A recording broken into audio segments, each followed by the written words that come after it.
నమస్తే ఫ్రెండ్స్. ఒక పూట తిండి తిని ఇంకో పూట మంచినీళ్ళు తాగి హైదరాబాద్ అశోక్ నగర్ లేదా ఢిల్లీ ముఖర్జీ నగర్లోని ఓ చిన్న ఇరుకు గదుల్లో 5 ఏళ్లుగా మగ్గిపోతున్న ఆ నిరుద్యోగి ముఖాన్ని ఎప్పుడైనా చూసారా? కూలి పనులు చేసి చేతిలో ఉన్న ఆఖరి ఎకరం పొలాన్ని కూడా తాకట్టు పెట్టి నా కొడుకు ప్రభుత్వ ఆఫీసర్ అవుతాడని, మా తలరాత మారుస్తాడని ఆ పల్లెటూర్లలో ఆశగా ఎదురుచూసే ఆ ముసలి తల్లిదండ్రుల కళ్ళలోని కన్నీటి విలువ ఈ పాలకులకు తెలుసా? ఇన్నాళ్ళు వీళ్ళ గోడు ఎవరికి పట్టలేదు.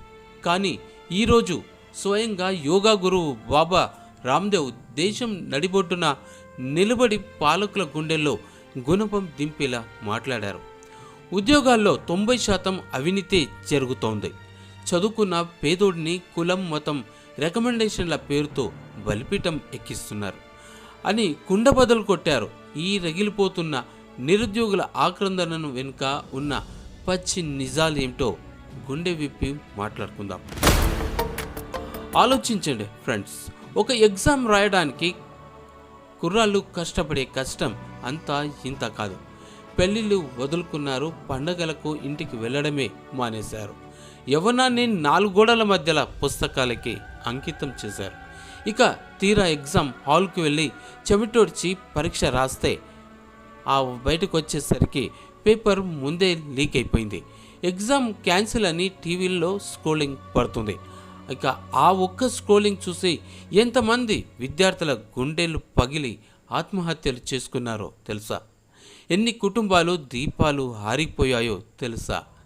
జాతీయ స్థాయిలో నీట్ లీకేజీలు, రాష్ట్రాల్లో రిక్రూట్మెంట్ బోర్డుల కుంభకోణాలు, ఇవన్నీ చూస్తుంటే చదువుకున్నోడికి ఉద్యోగం రాదా?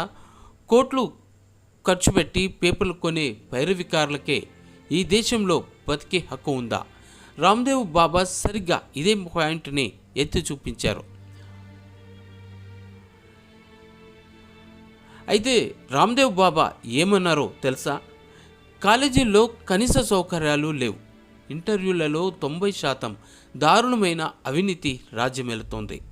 టాలెంట్ ఉన్న విద్యార్థులను పక్కన పెట్టారు.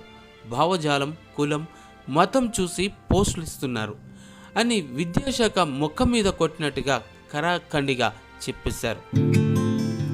ఎప్పుడు ప్రభుత్వాలకు మద్దతుగా మాట్లాడే బాబా రామ్దేవ్ ఈసారి ఇంతలా స్పందించారంటే పరిస్థితి ఎంతగా విషమిచ్చిందో ఇక్కడ అర్థం చేసుకోండి.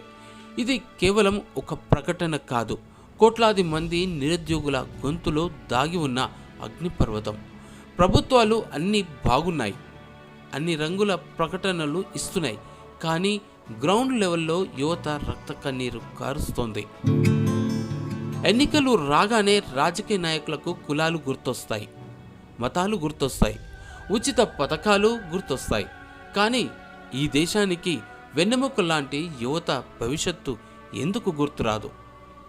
పరీక్షలు పారదర్శకంగా పెట్టడం చేత కాదా? లీకేజీ దొంగలను ఎన్కౌంటర్లు చేసే దమ్ము ఈ చట్టాలకు లేదా? న్యాయం అడిగితే విద్యార్థులపై లాఠీ ఛార్జీలు చేస్తారు, హక్కులు అడిగితే జైల్లో పెడతారు. కానీ రామ్దేవ్ బాబా హెచ్చరించినట్టు ప్రజా ఆగ్రహం కట్టలు తెంచుకోకముందే పాలకులు కళ్ళు తెరవాలి.